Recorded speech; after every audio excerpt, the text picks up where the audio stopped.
Bonsoir tout le monde. On est très heureux que vous soyez là. Donc c'est notre troisième conférence Kaizen. Ce soir, on fait une soirée qui est consacrée à l'économie collaborative, comme le dossier l'indique. Alors, qui est venu ce soir parler d'économie collaborative?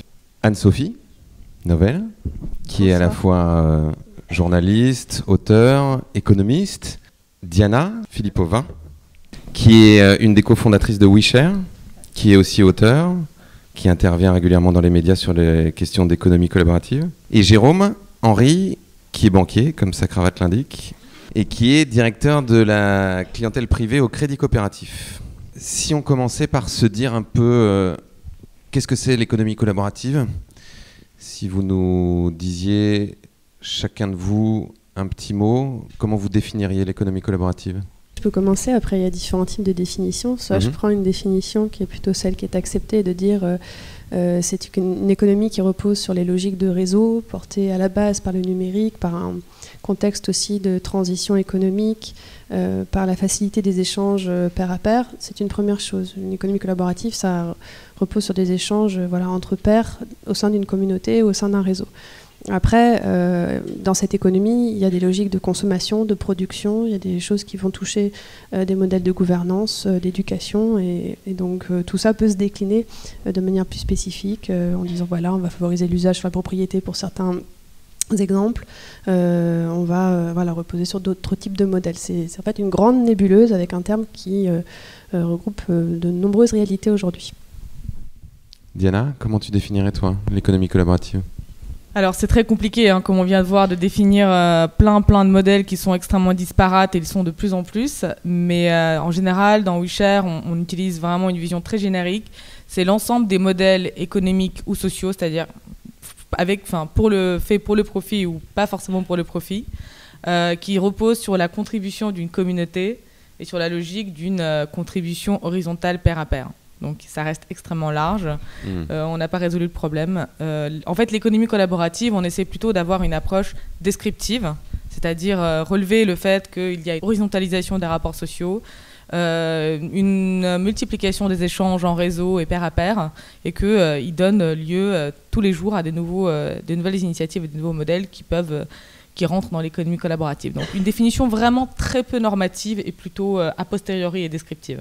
D'accord. Jérôme ? Historiquement, dans les coopératives, on disait il y avait un terme, c'était entreprendre ensemble. C'est les gens s'associer pour entreprendre. Je dirais que c'est la suite, c'est la 4.0 de l'histoire. Donc nous, ça nous fait du bien, 120 ans d'histoire, ça nous permet de nous rajeunir. Avec peut-être 2 mots supplémentaires, je dirais passionnément.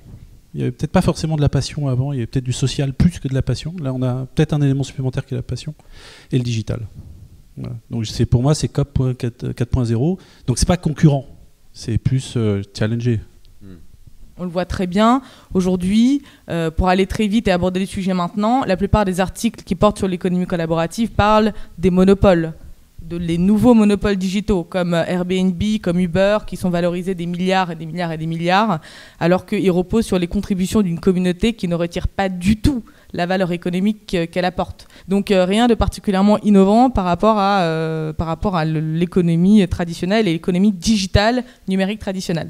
D'un autre côté, vous avez parlé de coopératives, on voit émerger plein d'initiatives qui ne sont pas forcément sur Internet, qui servent Internet comme tout le monde, parce que aujourd'hui c'est vraiment intégré dans notre champ de vision dans l'environnement, mais qui reposent sur l'idée d'organisation d'une communauté hors ligne. Par exemple des communautés de voisinage, d'achats groupés. Donc ça, c'est pas du tout des grosses plateformes qui sont financées de manière traditionnelle. Et souvent, c'est des coopératives, donc elles distribuent le pouvoir, elles distribuent les profits. Elles présentent effectivement un modèle alternatif, non seulement du point de vue économique, mais aussi de la gouvernance. Donc là, je viens de vous vraiment tracer les 2 extrêmes qui représentent aujourd'hui l'économie collaborative. Et ce sont pas du tout les mêmes modèles. Mais en fait, c'est ça le problème. C'est qu'aujourd'hui, moi, je trouve que le collaboratif a tendance à se réapproprier des logiques anciennes qui existent depuis toujours. Et je pense que vous le dites, 120 ans d'histoire, le coopératif, voilà, on a une culture en France qui est très posée là-dessus.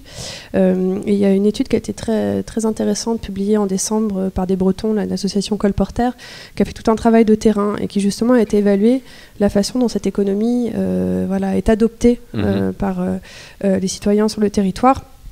Ils expliquent que les pratiques qui se répandent le plus sont celles dont on parle le moins, qu'on parle beaucoup d'ubérisation de l'économie, enfin des trucs qui, moi, dans les médias, me font bondir, parce que quand on regarde les pratiques, ça reste très émergent, et que quand on fait des sondages sur les Français et l'économie collaborative, ça reste surtout vente et achat d'occasion, mais ça on l'oublie souvent, mais c'est en gros du Leboncoin ou consort, du covoiturage pour un Français sur 4 et de l'échange d'hébergement. Mais alors le côté Uber ou autre apparaît très peu et finalement viennent ensuite les logiques d'AMAP qui existent en France depuis les années 2000 avant qu'on parle de collaboratif, etc. Et donc je pense que c'est là qu'il y a en fait une réflexion à poser aujourd'hui entre un outil qui est le collaboratif, qui est permis par le numérique à la base, qui développe un modèle d'échange spécifique dont on peut s'emparer, et les valeurs que porte le coopératif en disant c'est un homme, une voix, avec une gouvernance spécifique qui garantit justement des dérives du capitalisme, de levée de fonds.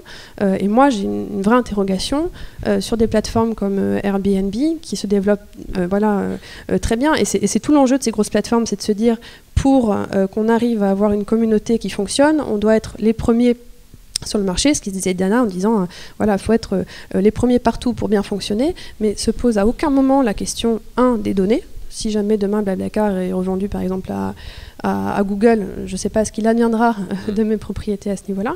Je ne sais pas si ce sera le cas, mais ça peut être une hypothèse. Et la deuxième, c'est à quel moment est-ce qu'on partage la gouvernance avec les usagers, sachant qu'on crée une valeur à partir de leur activité, de leur propriété. Et ça, pour l'instant, je trouve, j'espère qu'avec Wisher, on arrivera à un moment à vraiment rentrer dans le dur de ces questions, qui restent dans des valeurs qui soient plus sécurisé pour tout le monde, quoi. Sur des modèles de gouvernance participative ou sur des cadres juridiques justement qui permettent d'empêcher la reprise en main d'initiatives par un pouvoir plus centralisé, tu as des choses que tu as envie de nous partager? Une génération qui arrive dans les boîtes en management intermédiaire et qui leur disent mais moi tous vos gobelets plastiques, pourquoi il n'y a pas de panier, pourquoi j'ai plus envie de bosser dans votre boîte s'il n'y a pas ça. Bah, c'est dur de recruter, alors en plus ils partent, c'est embêtant quoi. Donc le board il dit mais qu'est-ce qui se passe? Bon, ça c'est le management intermédiaire. Je parle dans la boîte, dans le microcosme d'une boîte. Ok. Après, les entrepreneurs sociaux, oui. Ouais. COP, je mets mon énergie, je mets mon argent et à la sortie j'ai rien. On a bossé avec Hamon sur la loi, mais c'est pas suffisant. Et l'entrepreneuriat social, c'est justement ça, quoi. C'est je fais, mais je fais dans un cadre social qui est positif. Tiens, deuxième liane qui tend le pont là. Je pousse un peu plus loin. On fera rien sans les pouvoirs publics, on fera rien sans l'État, même s'il est régalien, jacobin, tout ce qu'on veut, il est. Il sert d'amortisseur en cas de crise avec le chômage, il sert d'accélérateur. En France, on ralentit moins et on accélère moins vite, on est diesel et particules fines, mais globalement, il y a quoi comme outil? La SIC, SCIC, c'est quoi? C'est une structure, une société dans laquelle il y a au moins 10% d'État, de pouvoir public. Ah tiens, c'est déjà se parler. C'est pas la peine de s'ignorer, c'est se parler. La SEM, les sociétés d'économie mixte, j'ai signé avec une boîte privée pour ma régie de l'eau, j'ai décidé de la récupérer, je la mets sous une forme de SEM. On n'a jamais créé autant de SIC et de SEM qu'en ce moment. Ça veut dire quoi? Ça veut dire que les fils sont en train de se tendre avec de l'autre côté. Donc je me dis, il y a quelque chose qui se passe. J'aime pas les 5 années qui viennent, je le dis. On l'aime. Voilà. Ah, la résilience. Désolé. J'aime pas les années qui viennent, mais est-ce que on n'est pas en fin totale de modèle et est-ce qu'on n'a pas justement à penser après la brume? En bateau, on voit pas toujours la terre. Par contre, on connaît notre cap. Voilà. Est-ce qu'il y a une façon de vivre de l'économie collaborative qui fonctionne? Qu'est-ce que tu pourrais en dire, Diana? Alors moi, je pense qu'on parle plus d'économie collaborative, mais d'économie tout court là. Parce que si quelqu'un va louer son appartement, sous-louer son appartement sur Airbnb de 20 mètres carrés et partir chez un copain, c'est pas parce qu'il fait de l'économie collaborative, c'est parce qu'il est ric-rac et qu'il a besoin de payer son loyer à la fin du mois. Et la faute, ce n'est pas à l'économie collaborative, c'est juste qu'il ne gagne pas assez, ou il n'a pas trouvé de job, ou c'est un étudiant et qu'il n'a pas de bourse. Enfin bon, il y a plein de raisons qui sont liées au système économique global.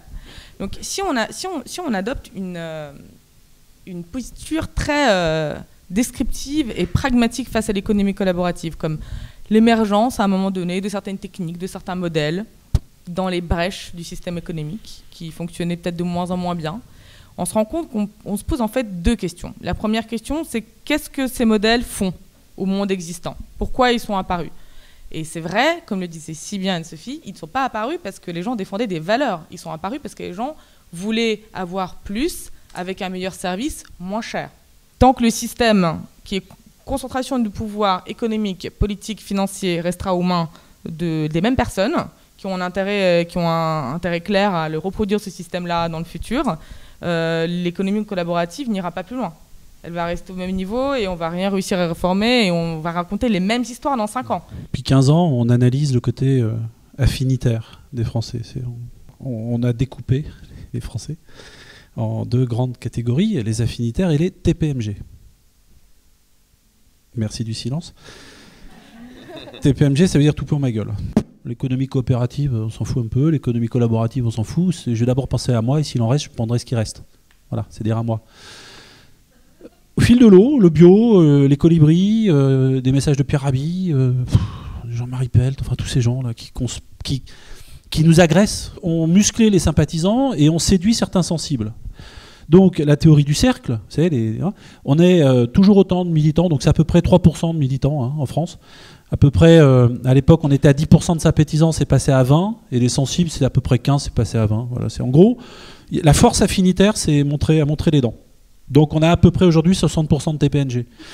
Je suis maire, dans ma ville, j'ai 60% de TPMG, je ne m'intéresse pas à l'économie collaborative. Mais si j'arrive à 55, ou si j'arrive à 51, j'ai intérêt à m'y intéresser, parce que sinon je ne suis pas réélu. Aujourd'hui, ça faceille.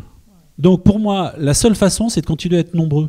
Donc moi je me dis, la seule façon d'agir, c'est de continuer à croire en ce qu'on fait, c'est d'essayer de muscler chacun des projets, d'essayer de trouver des solutions. Plus on sera nombreux, moins on sera purement militant, plus on sera capable d'expliquer à son voisin, j'adore ce que tu fais dans j'explique qui je suis à mon voisin, plus on sera capable de polluer la pollution, plus l'économie sera forte dans ce domaine, plus elle sera forte, plus elle sera viable, et plus il y aura d'offres, et plus ça baissera les prix.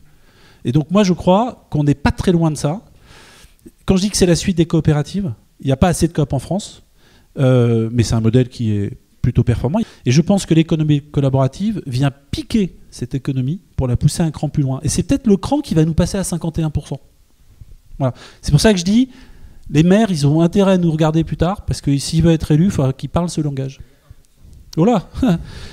J'ai encore 2 minutes. On était monté à 45% entre 2000 et 2007-2008. Donc on est monté très très vite.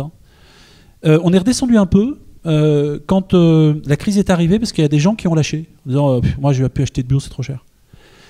Et la couche extrême, là, ce qu'on appelle les sensibles moins, qui sont proches des perméables, de l'autre côté, dans les TPMG, ces gens-là, ils se sont dit moi je peux plus. Et là, les écologistes, ça commence à nous gonfler, parce qu'ils repassent de l'autre côté. Donc à nous de veiller d'être le moins répulsif possible. Voilà.